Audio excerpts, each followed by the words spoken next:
Lufthansa Skytex rating 4 stars. Why Lufthansa couldn't care less. Lufthansa's problems are homemade. And another topic is that I lost the belief in my fellow travelers. I will give you some details from insider groups of cabin crew and of ground staff, what passengers are doing. Lufthansa is having trouble, like other airlines, to give you German juice and German beer on return flights because of shipping costs. And last but not least, Scandinavian Airlines is facing a strike. I forgot.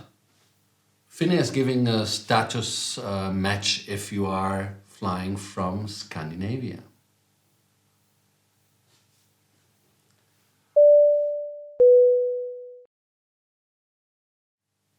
My name is Lars. I'm here to bring you more miles, more points, more status.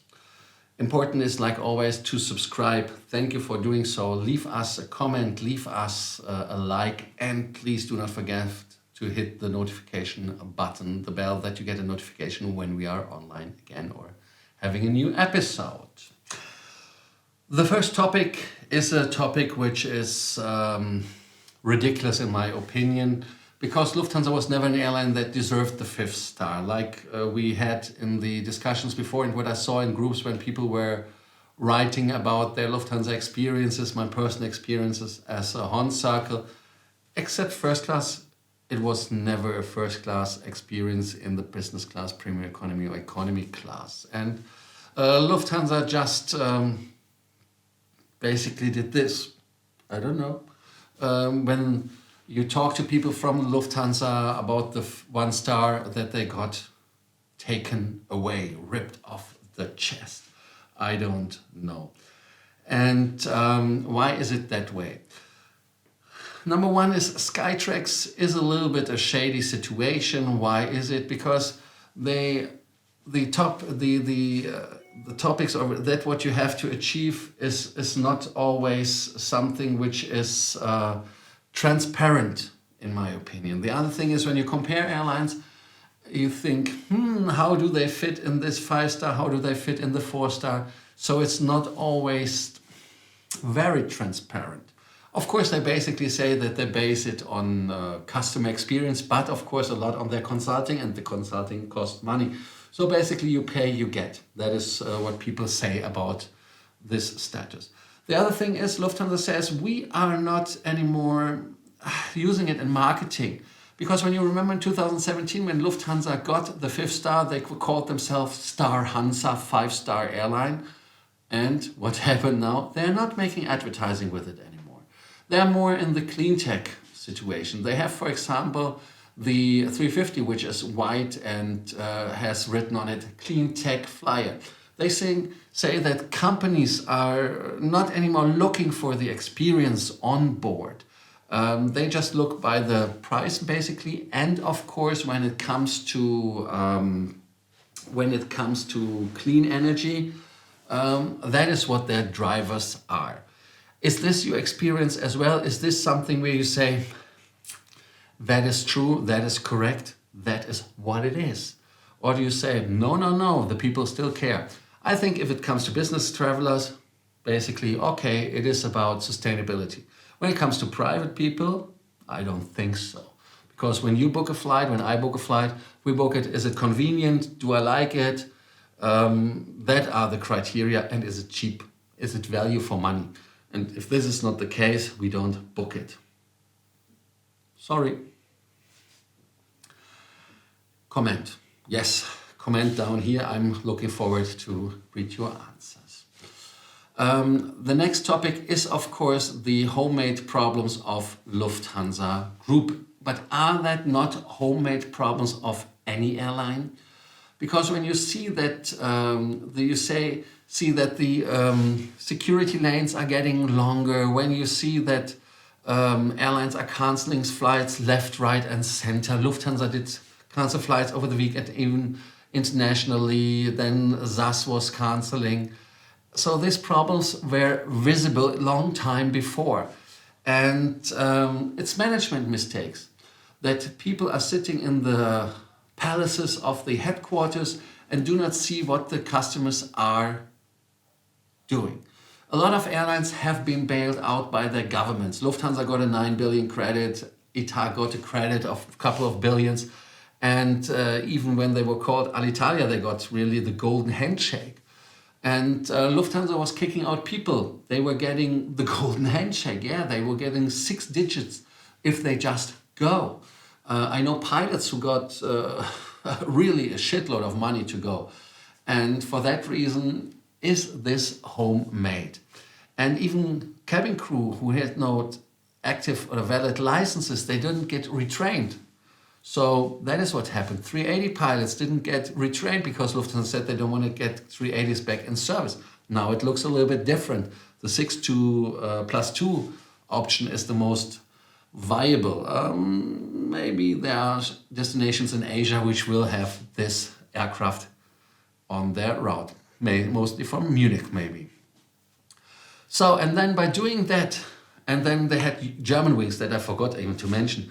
Germanwings was closed and the people were transferred to two companies. They call it Cityline 2, is a different name, but that is the internal saying about it. And that they have these people not transferred into Lufthansa or in Eurowings, no, in a different company to have more pricing power when it comes to cabin crew or to cockpit payments. Next thing is that expensive tickets have been sold and the money was taken, but they didn't have the capacity to do it.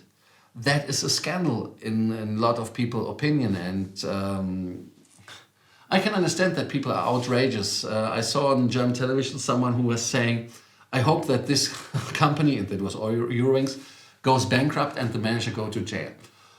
Against stupidity, when you are a manager, there is nothing which brings you to jail. When there is betrayal, then that will bring you to jail. But that you have to prove, I don't know. And then the other dilemma is that they have very high sick rates in the airline, and the cabin crews are exhausted. They're exhausted because they do not have any knowledge where they are in the nights. So for example, you start in the morning and you never know which flight gets cancelled. You got kicked on the other route. You have no plannings you can do. So even as a cabin crew, you have a social life which is kind of difficult. And then this comes and it's getting more difficult and it's exhausting. People are annoying you. So for that reason, understandable that people are getting sick. And now, which makes me sick. Behavior of fellow frequent flyers. Yes. There are people, and I got pictures today and I got text from cabin crew, and they say that we now reached Middle Earth. 40% of the people are sick. But are they sick because they are sick of COVID, or is it just because it's psychological problems? People got offered 150 euros voucher for Ringeltaube, which is the Lufthansa internal store, to even if just for coming to work. People are working 7 days a week, 10 days or more, 10 hours a day more, and they don't get overpay. No, they don't get overtime paid. That is what I want to say. Yeah, that is, in my opinion, wrong. And these people are, of course, shocked. And a flight manager was hit by a woman in the face that he needed stitches. Yeah. Or when you see the picture of the check-in machine, unbelievable. I mean, that doesn't look like a crack which just came because of crack. Looks like somebody did hit it. Or the next thing is that at the gate, people took the monitor and threw them, or they took the plexiglass, which should protect them for COVID, and used it as a weapon. That is absolutely not acceptable. And interesting is that managers from their office bubble are still not aware of the situation on the ground. So for me, there is one thing which I want to get back to you in your heads. People, please behave. The people on the ground who are working, they are understaffed, they are just doing the job, they are keeping somehow the show running. And I think we should be just grateful and use the words thank you and be nice. And if you're coming too late to check in and you know you're too late for check-in, then just say, okay, thank you and move on. but that is my opinion. So please behave. An airline which has to behave as well is Finnair. Finnair has having trouble. Topi Manna mentioned it in Doha very well, that Finnair's business model is dead somehow, because Finnair's business model was to fly from Helsinki into the Asian world. Why? Because the flights from Finland to Asia through Russia are, of course, the fastest in the industry from Europe, if you see it. I mean, it's not much longer than flying from Germany, for example. And so they had to change their model. And now Finland is having trouble to adjust. Topi Manna says that they have now 70% of the traffic since compared to 2019. And 10% is wet lease. And there you see the concept. They are giving 3 aircrafts in wet lease, 2 are in Frankfurt, 1 in Munich, for Eurowings Discover, and they are flying long haul for them. That is something which makes sense. Even the contract is going only until October. So they are hoping in Finland that this contract will be extended. Especially the crew are speaking German. I have other information from passengers. They said nobody spoke German. They say they speak German, and maybe in one case, in one cabin, there was no one German. I don't know. But Finnair is still flying with A320 or 321s as well for Lufthansa. We will see what service they will offer, if it's the Finnair service, because I think on Eurowings flight to Finland, to US, they are offering, and the Eurowings flies, the Finnair service, which is not bad in my opinion.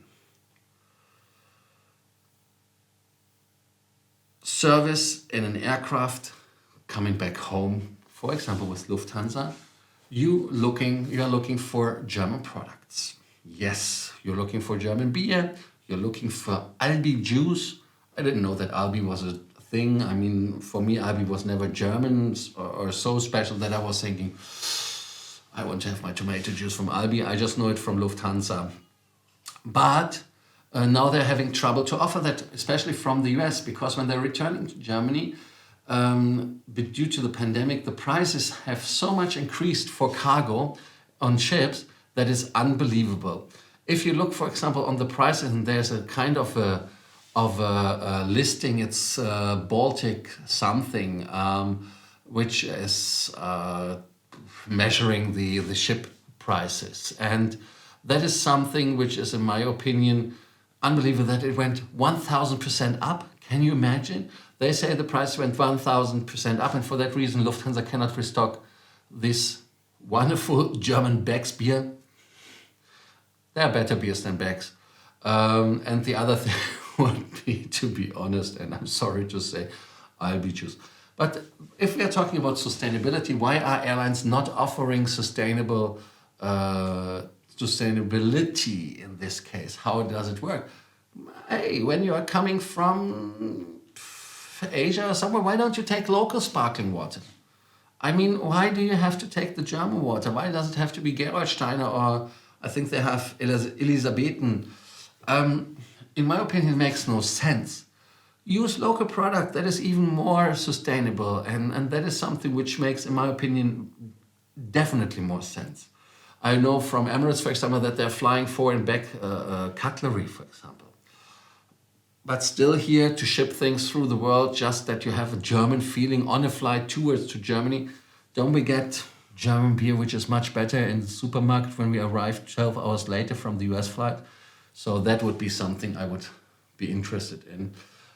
Please write down your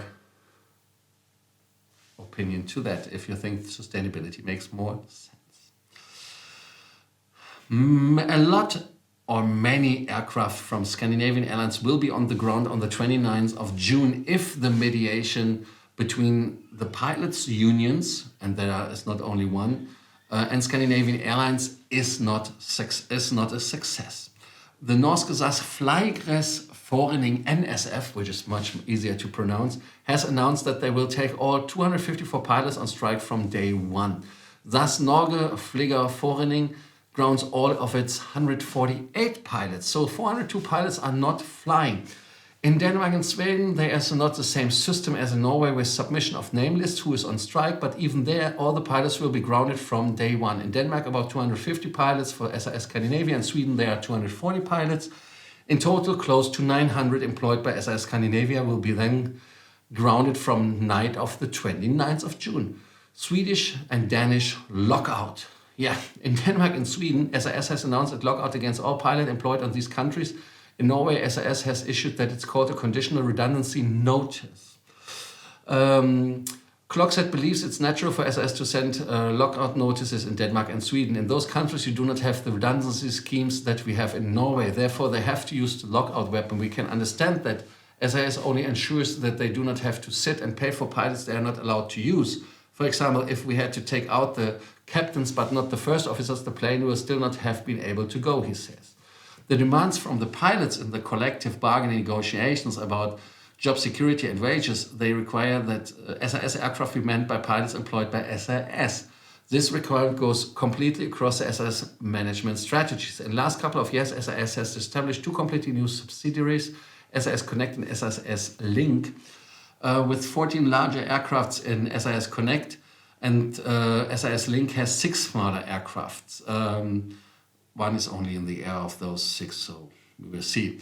But instead of taking back some of the around 450 pilots who were laid off during the pandemic, SAS and these companies has employed pilots in other and on average worse conditions than the pilots in Scandinavian main airline and the SAS Scandinavia. The latter, on the average, much longer experience and much more seniority than the pilots in SAS Connect and SAS Link. So they are more expensive. Of course they are more expensive. That is why they made the companies. And 85 pilots in SAS Connect and SAS Link are organized through a Danish trade union called the Aviation Industry Staff Union, or Flyer Branchens Personal Union, FPU. Funny words in Scandinavia. On the contrary, the FPU has attacked the SAS pilots who are not threatening to strike. SAS Dutch CEO Anko van der Werf has said a strike could be devastating, possibly leading to bankruptcy. So we will see what is happening and hope that the mediation is working, but we have to prepare for the worst and hope for the best. So we will see if they are really on strike or not. Hope for you the best, boys. KLM is surprised. The cabinet plans to force Schiphol to drop 60,000 flights per year.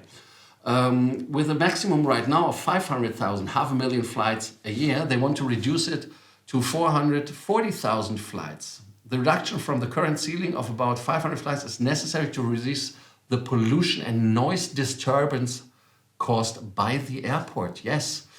Habers, that is the guy from the government, emphasizes the importance of good international airport for the economy and the business climate, but also that the healthy and pleasant living environment. The decision is to allow fewer flights should ensure a new balance. The new upper limit is expected to be introduced in November next year. The decision is unfortunately a difficult message for aviation. Habers acknowledges he is aware that the industry is only just now recovering from the drastic consequences of the corona pandemic. Yeah, no joke, dude. And a decision on opening Leisted Airport for passenger flights has been postponed by 2 years. So more headache.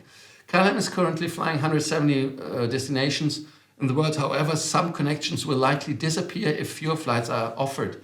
As a result, tickets may not sell well for some flights, making certain routes less profitable, the company reasoned in responses to the plans.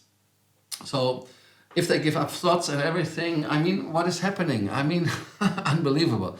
I understand it, but why are you castrating the airports? And even what is the airport doing in Schiphol? It's when you have this capacity constraints, the 380 is missing. I mean, if you have you are allowed to have less movements, then you need bigger aircrafts. Or how does it work? Anyways, interesting to see your opinions and what you think about it. Finnair. Finnair, if you have a frequent flyer status from an airline which is in Sweden, France or Germany and so-called headquartered there and part of a global airline alliance, you are maybe eligible for a status challenge. It's not a match, status challenge. And the status challenge works like that. You take a flight, even if it's one way, but it has to start in Stockholm. Eligible flights would be Finnair 29, that would be Arlanda to JFK, or Finnair 30, that's a return flight from JFK to Arlanda. Finnair number 3, that would be Stockholm to Los Angeles, which I flew myself. Los Angeles shirt, you see. Or the return flight, Finnair number 4 flight, Los Angeles on Orlando. That is what it is. So how does it work? Send an email to fp@finnair.com, including email subject status match. Your first, actually it's not a match, it's a challenge. Your contact details, email, phone number, a photograph of your valid frequent flyer card as an attachment, your Finnair Plus membership number, booking reference number of booking that includes an individual Finnair flight. But first you have to book the flight from Arlanda to New York or Los Angeles, operated by Finnair booking class. All booking classes allowed. But you have to book the flight, and that is very important, until July the 7th. And the flight has to be successfully done in the period of the 17th of June until the 31st of October. So people at Finnair, status match, it's a status challenge because you have to do something. You have to book a flight. It's a kind of a mixed situation because when you book it, you get it, so you don't have to be flown, but who wants to discuss and fight about technicalities? For me, it's getting warm here. We have in the studio, where's my measure machine, 32 degrees, sweating with the lights for you. Thank you for watching Frequent Traveler TV in today's episode. I hope there were some topics that you are horizon brightened and where you say that is good that you mentioned that. And if you are thinking so and you don't want to miss your daily dose of more miles, more points, more status and aviation news, subscribe, comment, hit the notification button, bell button, I forgot that, and leave us a like. Thank you for doing so. Thank you for being here. Thank you. Seeing you again tomorrow at Frequent Traveler TV, the next episode. I'm done. I'm sweating. Too warm. Thank you. Bye-bye.